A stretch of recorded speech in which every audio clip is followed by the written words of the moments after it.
كانوا واقفين 10 رجال بالسيوف قدام الدار ديال النبي صلى الله عليه وسلم. كل واحد فيهم باغي غير لحظة واحدة باش يهجم عليه، ولكن اللي ما كانوش عارفين هو ان واحد الشاب كان داخل الدار وقرر يدير واحد الحاجة ممكن تكلفو حياته. نعس في بلاصة النبي رسول صلى الله عليه وسلم.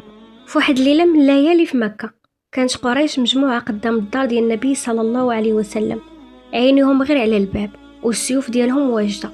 كانوا باغيين يوقفوا الدعوة بأي طريقة وظنوا أن الخطة ديالهم غادي تنجح، ولكن الله سبحانه وتعالى كان عنده رأي آخر.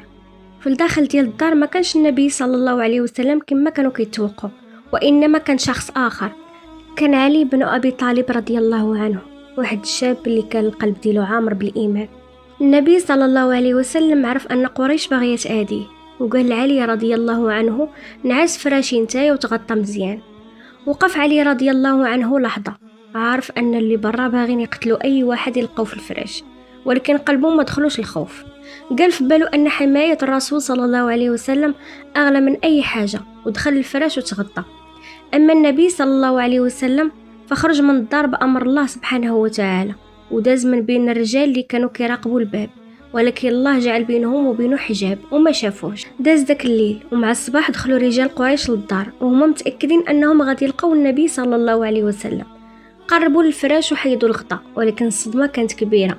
ما كانش رسول الله صلى الله عليه وسلم، كان علي بن أبي طالب رضي الله عنه. بقاو مصدومين حيت الخطة اللي رسموها ضاعت، والنبي صلى الله عليه وسلم كان خرج في طريق الهجرة. هذا الموقف ما كانش غير شجاعة، كان دليل على الحب الكبير اللي كان عند الصحابة للنبي. الرجال كانوا مستعدين يضحوا بحياتهم باش يحميوا الرسول صلى الله عليه وسلم وينصروا الدين ديال الله. هنا كتسالي القصة ديالنا، نتلاقاو في قصة جديدة إن شاء الله.